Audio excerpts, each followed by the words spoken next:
Bismillah. Assalamualaikum warahmatullahi wabarakatuh. Alhamdulillahirabbil alamin. Tidak bosan-bosannya kita mengucapkan syukur kehadirat Allah Subhanahu wa taala yang telah memberikan kita nikmat sehingga pada hari ini kita diberikan kesempatan untuk bertemu kembali dalam kegiatan belajar mengajar kita ya.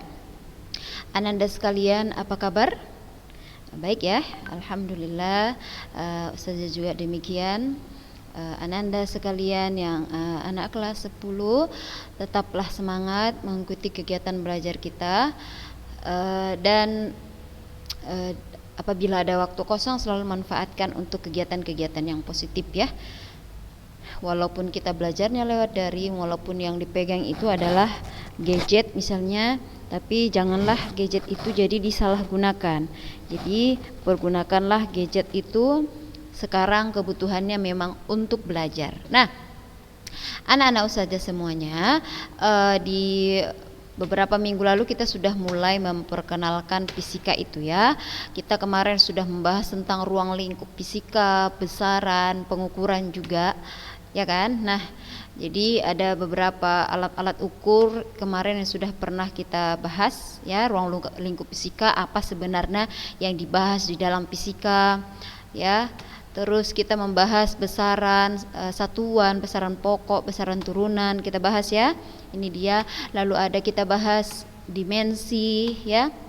Ini dia dimensi. Ini saja hanya mengulang sedikit.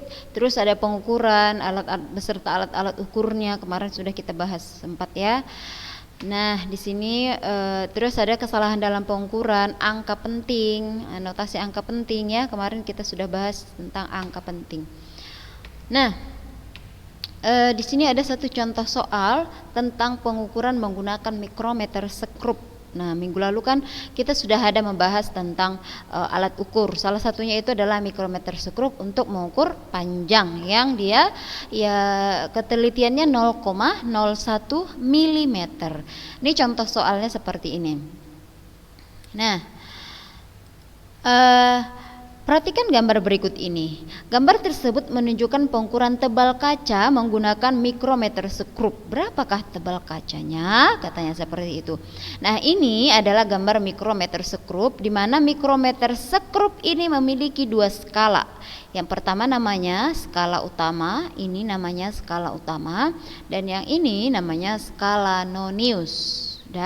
Cara menghitung skala utama, perhatikan angka yang ditunjukkan sebelum tanda garis pada skala nonius. Ini ada garis kan? Ini ada garis skala nonius. Angka berapa yang ditunjukkan pada skala utama? Di sini ditunjukkan adalah angka 3. Tapi perlu Anda ketahui, yang ini 0, ini 0,5. 1, 1,5, 2, 2,5, 3. 3,5-nya belum nampak kan?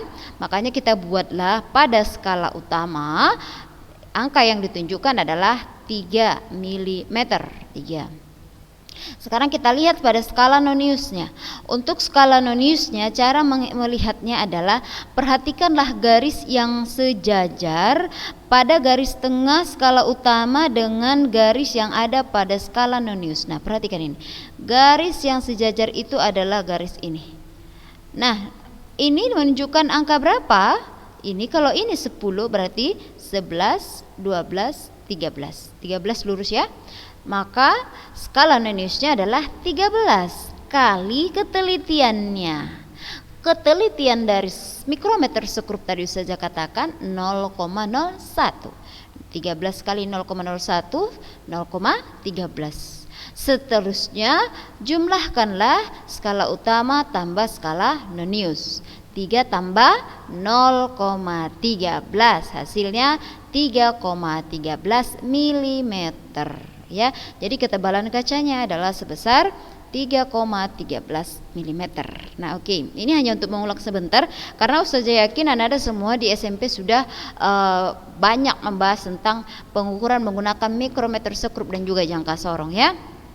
Nah, baik Ananda sekalian, sekarang kita masuk ke materi baru, vektor Nah, ini kita sudah mulai berhitung-hitung di sini. Kita sudah mulai berhitung.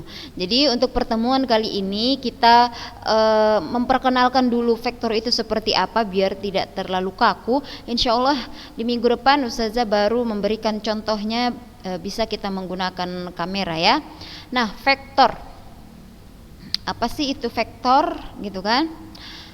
Nah, besaran itu ada namanya besaran vektor. Ya, besaran vektor di mana dia itu kita akan membahas nanti pada vektor ini kita akan membahas notasi vektor, maksudnya cara menuliskan vektor kayak mana gitu. Terus dan besar vektor, bagaimana cara mencari besar vektor. Lalu kita akan menguraikan vektor dan juga ada kita bahas nanti vektor satuan.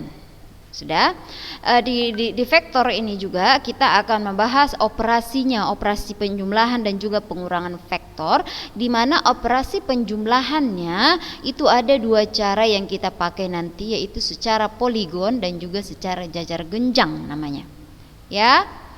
Nah, di mana nanti penjumlahan vektor secara analisis yang kita gunakan itu tujuannya adalah untuk menentukan nilai dan arah resultan. Ini Ustazah apa sih yang diomong-omongkan gitu kan? Ini seolah-olah rumit kali, apalah maksudnya ini gitu kan? Nah, nanti kita langsung lihat bagaimana hasil contoh soalnya, baru Anda sekalian bisa memahami insya Allah. Nah, baik, perhatikan untuk besaran vektor. Yang pertama adalah notasi vektor dan besar vektor. Cara membuat notasi vektor. Notasi, ya. Ada dua cara membuat notasi vektor. Yang pertama adalah memberi tanda panah di atas huruf yang menyatakan vektor. Kasih tanda panah. Ya. Jadi misalnya vektor A, ini kalau Ananda melihatnya ada vektor A misalnya, baru dibuatlah di atasnya tanda panah. Vektor A besar, baru dibuat di atas huruf A itu tanda panah gitu. Ya, tanda panah kecil aja gitu. Nah, atau cara kedua untuk membuat notasi vektor itu adalah dengan mencetak tebal huruf yang menyatakan vektor. Ini dia. A tebal, A tebal, O tebal, A tebal gitu. Jadi dia hurufnya jadi huruf tebal dibuat. Atau pada buku-buku yang lain ada yang membuatnya jadi huruf miring gitu. Ya, tapi yang biasanya digunakan adalah membuat dia tanda panah di atas huruf yang menyatakan vektor. Misalnya seperti gaya. Gaya itu kan merupakan besaran vektor. Tapi sebenarnya apa sih besaran vektor itu? Biar Ustazah sampai jelaskan di sini. Yang dikatakan dengan besaran vektor itu adalah besaran yang memiliki nilai dan arah. Saya ulangi, besaran vektor itu adalah besaran yang memiliki nilai dan arah. Jadi kan ada dua besaran namanya, ada besaran vektor, ada besaran satuan. Kalau besaran vektor ada nilainya, ada arahnya, tapi kalau besaran satuan hanya memiliki nilai saja. Ini dicatat ini ya, diingat baik-baik. Kalau besaran vektor memiliki nilai dan arah, sedangkan besaran satuan hanya memiliki nilai saja. Contohnya, Ana mendorong meja sehingga bergerak ke kanan, sehingga mejanya bergerak ke kanan sejauh 2 meter dengan gaya 50 Newton katanya. Gaya dorong itu, gaya dorong 50 Newton. 50 Newton itu merupakan nilainya. Nilai gayanya 50 Newton, ya kan? Itulah nilainya. Sedangkan dia bergeser ke kanan, ada arah ya. Arahnya ke kanan itu menunjukkan dia memiliki arah. Berarti gaya merupakan besaran vektor. Gitu. Ya, ada nilainya, ada arahnya. Gitu. Atau misalnya kecepatan. Si Fulana mengendarai sepeda motor ke arah barat dengan kecepatan 50 meter per sekon misalnya. Kecepatan 50 meter per sekon. Apakah ada nilainya? Kecepatan itu ada nilainya enggak? Ada kan? Berapa? 50 meter per sekon tadi. Apakah ada arahnya? Ada. Kemana? Ke ke barat kah, ke timur kah. Nah, jadi setiap besaran yang memiliki nilai dan juga arah itu dikatakan besaran vektor. Makanya cara menuliskannya sesuai dengan aturan vektor. Jadi makanya seperti ini gaya ya kita tuliskanlah dengan notasi penulisan vektor. Buat F terus garis miring di atas garis tanda panah di atas huruf F, atau buat huruf tebal gitu. Jadi ini dia untuk gaya, misalnya gaya ke kanan, ke kiri ya.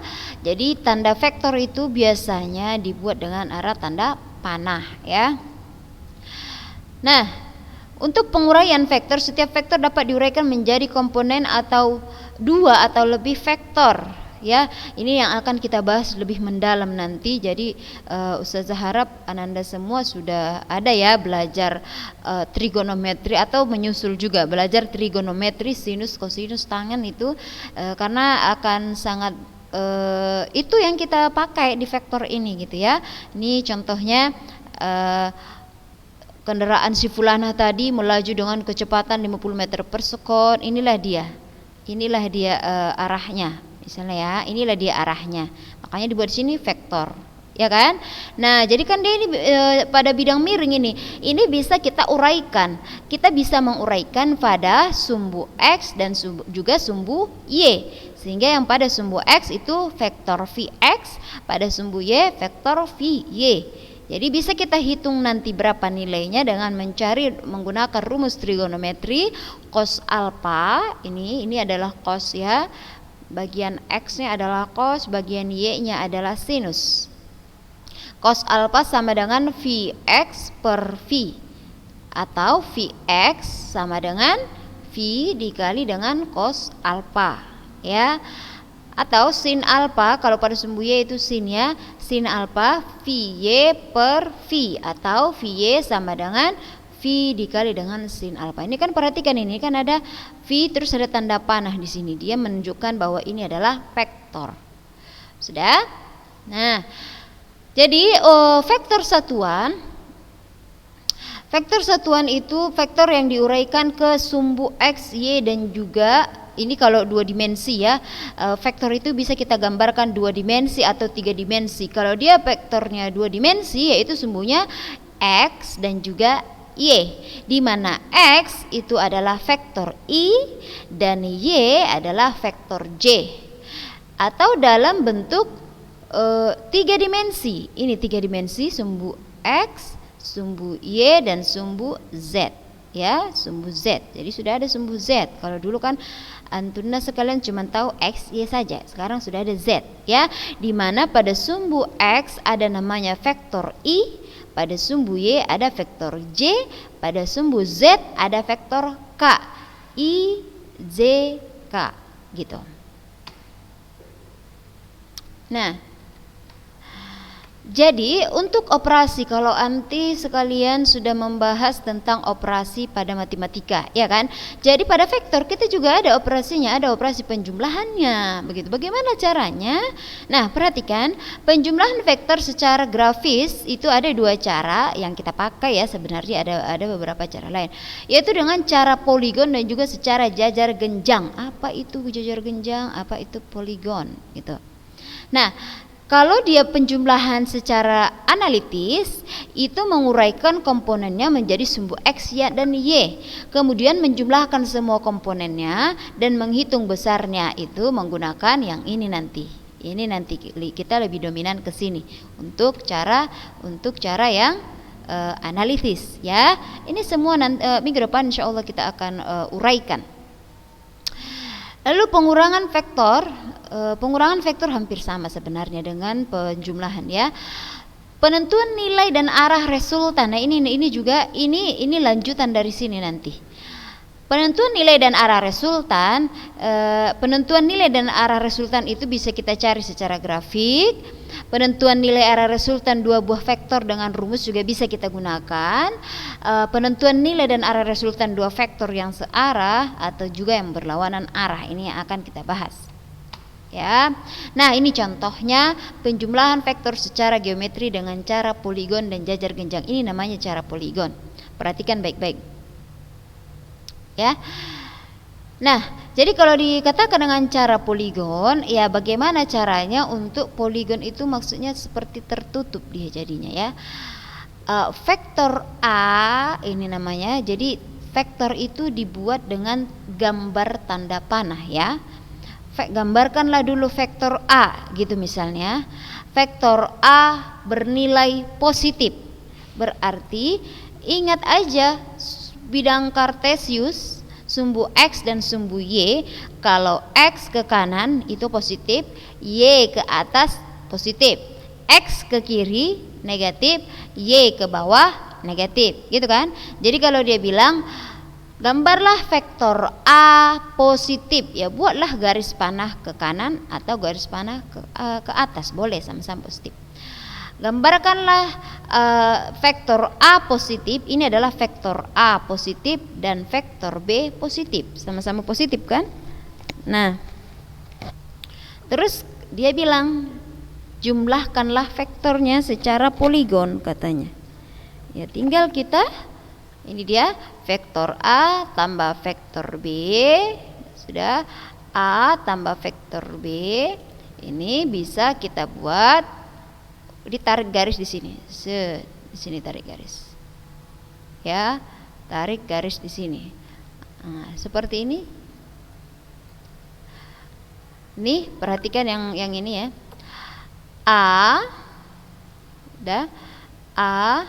Kalau dia secara poligon, jadi ada satu lagi, ada caranya secara segitiga ya. Ada cara segitiga, ada secara poligon. Kalau dia cara poligon, yang dikatakan dengan cara poligon, itu adalah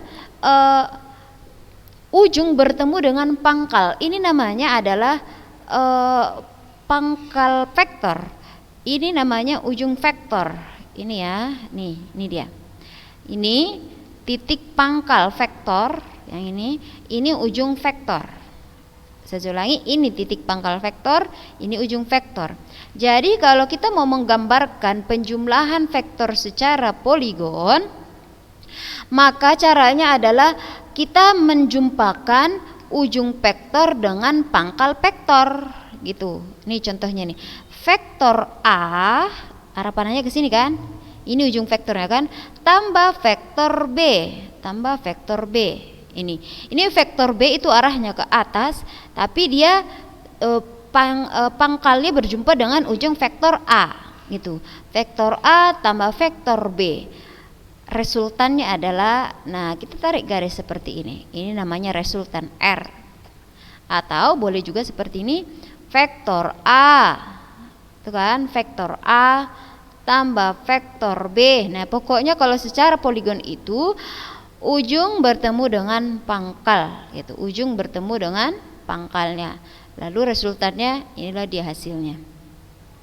Atau ini ada contoh lainnya. Ini ya, vektor A tambah vektor B tambah vektor C, gitu kan? Ini awalnya soalnya ini ya. Ini kan A, ini B, ini C. Tentukanlah penjumlahannya secara poligon. Ini soalnya nih. Nah, inilah hasilnya. Ini juga tadi A, B. Tentukanlah penjumlahannya secara poligon. Ada dua cara. Seperti ini, gitu ya.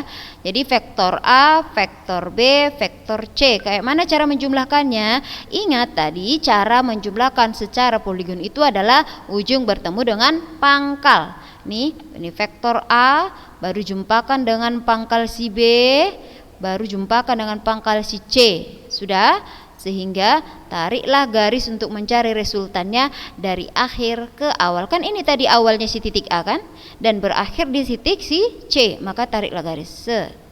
Inilah dia resultannya. Itu. Inilah untuk cara poligon.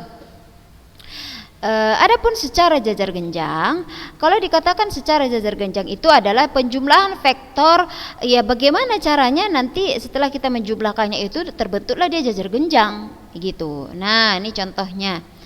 Ada dua vektor, vektor A, vektor B, jumlahkanlah dia, gitu. Inilah hasilnya. tariklah garis dari tengah-tengah, nih dari tengah-tengah ini. Nah, sehingga terbentuklah dia jajar genjang. Nih jajar genjang. Dan kalau pada vektor penjumlahan secara jajar genjang, ya pangkal ketemu pangkal, nih, ya kan? Ujung berjauhan. Kalau ini tadi pangkal ketemu ujung, gitu kan? Ya. Jadi kalau dia secara jajar genjang, pangkal ketemu dengan pangkal, baru nanti di sudutnya pangkal itu kita tarik garis resultan, baru buat dia garis putus-putus menjadi bentuk jajar genjang. Contoh yang ketiga ini, ya, vektor A tambah vektor B. Ini ke bawah, berarti ini kurang C ini ya, berarti kurang C. Ini tadi vektor A-nya, ini vektor B, ini vektor C-nya. Ya kan? Nah, antara vektor A dan juga vektor B kita tariklah ini garis nih. Ini dia, ya kan? Ini sehingga terbentuklah jajar genjang seperti ini.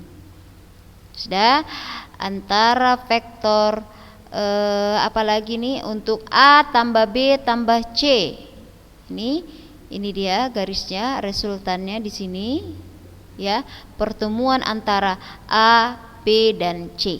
Nah, ini nanti kita ke perhitungan besar resultan nantinya.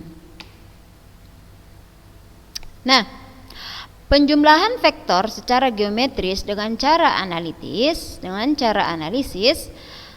yang pertama adalah dengan menguraikan vektor menjadi komponen-komponen sumbu X dan Y. Lalu hitunglah besar komponen tersebut dengan persamaan yang sudah kita uraikan tadi. Vx sama dengan V cos alpha, Vy sama dengan V vektor V sin alpha. Sudah?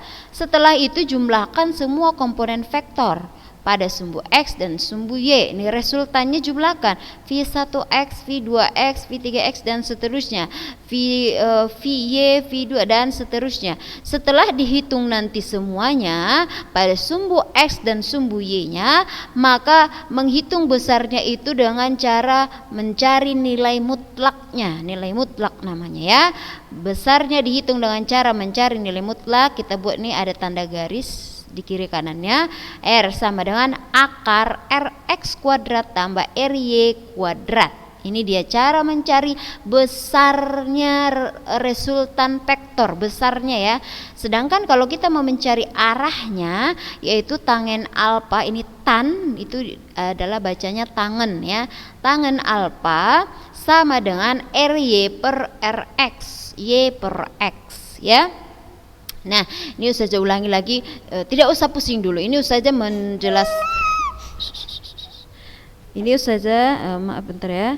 Ini Ustazah menjelaskan konsepnya aja dulu sebentar. Di minggu depan kita baru menggunakan contohnya ya, biar nanti tidak pusing-pusing. Nanti Ustazah langsung membuat ke soal. Ini kita perkenalan lah dulu, ya. Nah, untuk pengurangan vektor, jadi hampir sama sebenarnya. Seperti yang Ustazah katakan tadi, ingatlah sumbu kartesius. X ke kanan itu positif, ke atas Y positif. X ke kiri itu negatif, Y ke bawah itu negatif. Nah, itu diingat dulu. Jadi cara menggambarkan vektor, ini kan ada vektor A, vektor B, gitu kan? Vektor A, vektor B. Kita kan sekarang pengurangan ini ya, pengurangan vektor. Ya kalau pengurangan berarti kan adalah satu dibuat ke sumbu negatif, gitu kan? Nah, gambarkanlah vektor A, lalu gambarlah vektor B negatif. Ya, gambarkanlah vektor B negatif. Ini dia. Ini tadi A, ini B, ya. A, B-nya jadi ke bawah karena kita mau dia buat negatif. Kalau kita buat ke atas ini kan seolah-olah dia masih bernilai positif kan? Nah, makanya kalau dia buat di sini pengurangan vektor, ya buatlah ke arah negatif. Ini masih dengan cara poligon ya. Cara poligon tadi adalah dengan pangkal bertemu dengan ujung. Pangkal bertemu dengan ujung. Lalu inilah hasil penjumlahannya. J gitu. Nah, adapun penentuan nilai dan arah resultan yang sudah saja sampaikan tadi, besarnya nilai arah nilai vektor itu kita cari dengan menggunakan besarnya mencari nilai mutlak namanya ya. Penentuan nilai dan arah resultan dua buah vektor dengan menggunakan kaidah ini tadi, kita harus menguraikan pada sumbu X dan sumbu Y sehingga nilai resultan vektornya kita cari dengan rumus ini. R sama dengan akar V1 kuadrat tambah V2 kuadrat tambah 2V1 V2 cos alpha. Nah, ini sebenarnya tidak mutlak ini rumusnya, nanti bisa di sini X kuadrat tambah Y kuadrat tambah 2XY cos alpha bisa aja ya, atau A kuadrat tambah B kuadrat tambah 2AB cos alpha. Jadi sama aja. Pokoknya konsep rumusnya seperti ini. Dikuadratkan dulu baru 2 kalikan lalu di cos alpha gitu.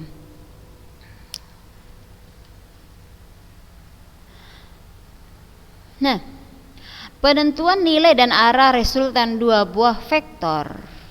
Ini kalau ada vektornya itu 2, kalau dia sejajar, gitu kan?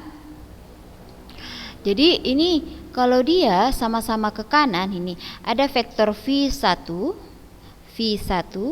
V2, kan arahnya sama nih, sama-sama ke kanan, iya kan? Ya, jumlahkanlah vektor tersebut, gitu katanya misalnya. Ya, kita tinggal menggabungkannya, ini V1 tambah V2, sama ya panjangnya dibuat. Nah, ini adalah total dari penjumlahan V1 V2, itu disebut dengan R, resultannya V1 tambah V2 itu. Namun apabila berlawanan arahnya, misalnya ada vektor V1 arahnya ke kanan, ada vektor V2 arahnya ke kiri, gitu kan? Nah, cara mencarinya, cara menghitungnya, gambarkanlah vektor V1 ke kanan, lalu sejajarkanlah vektor V2 nih sini, baru ini ada sisa kan? Nah, sisanya itu kan ini pengurangan karena arahnya adalah ke kiri kan, berlawanan dengan arah V1 kan. Hasil akhirnya pengurangannya itulah hasilnya, R-nya, nilai R-nya. Jadi besar resultan minimumnya adalah R sama dengan V1 dikurang V2. Ini kayak matematika biasa dia ya.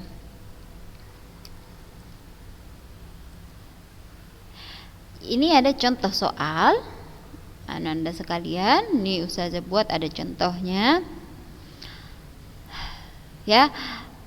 Vektor perpindahan sepanjang 10 meter dan 10 akar 3 meter memiliki suatu apit 150 derajat.